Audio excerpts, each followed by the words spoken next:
Committee बांध लो, मौसम बिगड़ने वाला है।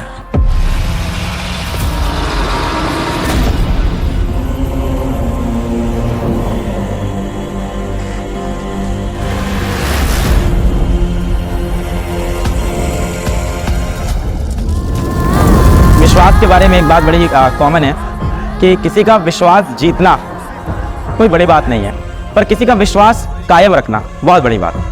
और पीडब्ल्यू ने पिछले 5 साल से बच्चों का विश्वास कायम रखा है।